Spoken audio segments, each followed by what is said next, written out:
Assalamualaikum warahmatullahi wabarakatuh. Saudara-saudara, sesi perkuliahan hari ini dalam mata kuliah perencanaan kota. Dalam mata kuliah perencanaan kota di Magister Sains Hukum dan Pembangunan ini akan berlangsung selama 14 kali tatap muka. Dan sesi ini ingin mengungkapkan berbagai macam problematika penataan kota yang ada, gitu ya. Untuk melakukan rekonstruksi bersama secara konseptual, secara perencanaan, benturan-benturan antara planologi dan ekologi, ekologi dan finance, semua itu tentu akan membawa dampak besar tentang perkembangan kota. Diskusi kita mengenai metabolisme kota pertama-tama, di mana setiap kota memang mengalami dinamika yang luar biasa, tetapi yang kita khawatirkan bersama adalah bagaimana membangun sebuah kota yang smart, kota yang memenuhi persyaratan-persyaratan ekologis, yang sustainable city, kota yang berkelanjutan. Dan hari ini kita menyaksikan bagaimana nasib-nasib perkotaan kita di Indonesia, di seluruh dunia, bahkan khusus di Surabaya saja, kita bisa menyadari apa yang harus dilakukan dan diberikan solusi oleh mata kuliah ini tentang dinamika perkotaan kita. Nanti saudara-saudara juga bisa langsung bertanya, memberikan respon untuk hal-hal yang sangat spesifik dan apa yang terjadi di kota-kota di Indonesia. Ada narasi umum sekarang ini pertarungan antara tata ruang dengan tata uang di sebuah kota.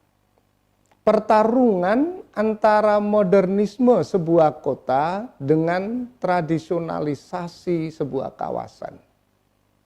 Benturan antara kepentingan ekonomi, ekologi, and social itu tidak terhindarkan.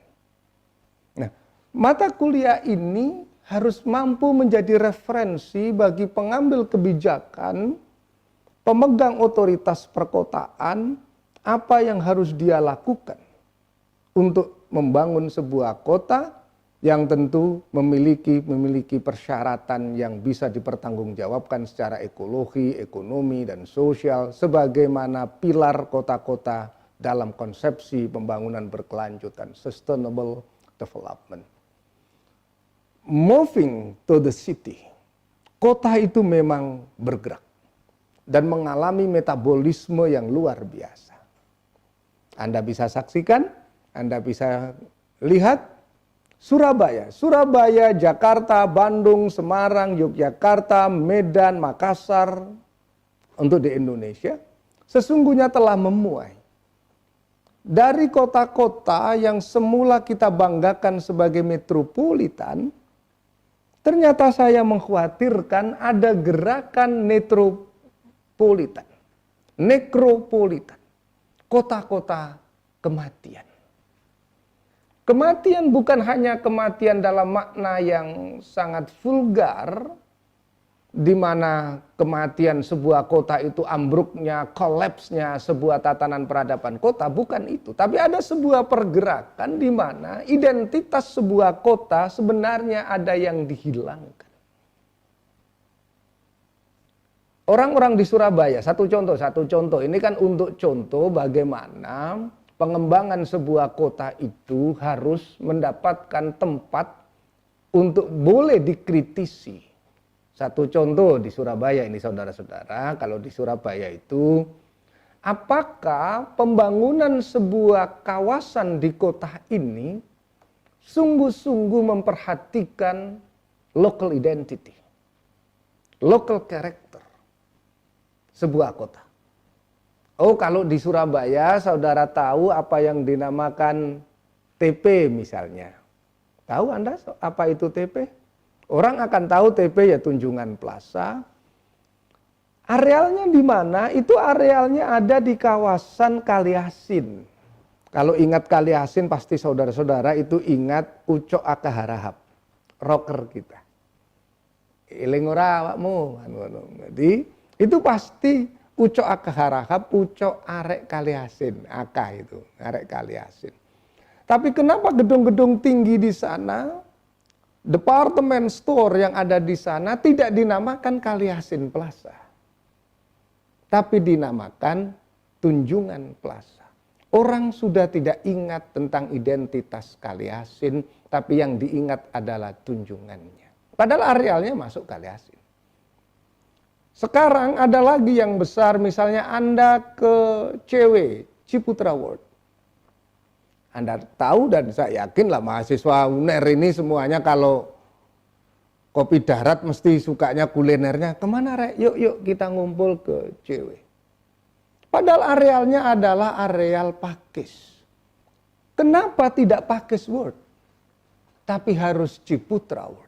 Kenapa nama Pak Ciputra harus diabadikan dalam sebuah konstruksi perkotaan yang memberikan simbol-simbol, mendekonstruksi apa yang terjadi di wilayah Pakis. Anda sekarang ini lupa tentang Pakis, tapi ingat tentang Ciputra World misalnya. Ini bagi saya adalah pembangunan yang abai tentang identitas lokal maksud saya. Jadi dalam konteks ini harus ada koreksi bahwa setiap investasi itu jangan intervensi. Ini kan menjadi intervensi peradaban sebuah kota. Anda tahu apa yang terjadi di wilayah Lekar Santri, di wilayah Lontar. Kenapa di sana PTC? Kenapa di sana namanya misalnya kota-kota Singapura?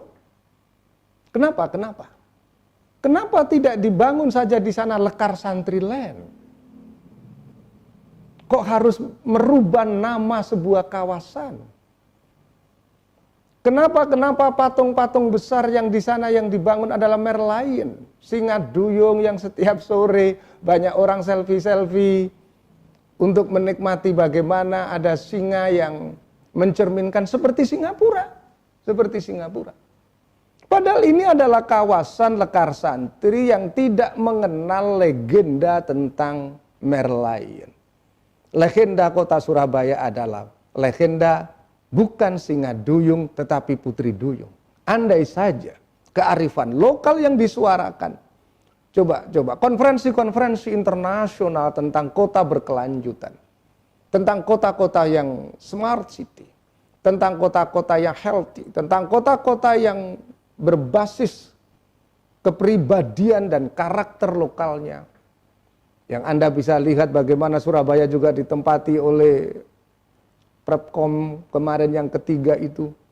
Karena identitas lokalnya. Tapi saya menggugat pelaksanaan itu dalam konteks ada di Surabaya ini patung yang dibangun tidak mencerminkan karakter kota ini. Karena legenda kita kota-kota di Surabaya ini, kota kita, anak-anak kita adalah legenda bukan Singa Duyung tetapi Putri Duyung misalnya. Ada sebuah kawasan perumahan, nama-nama begitu asing di kota ini. Nama-nama asing. Ini menggalaukan.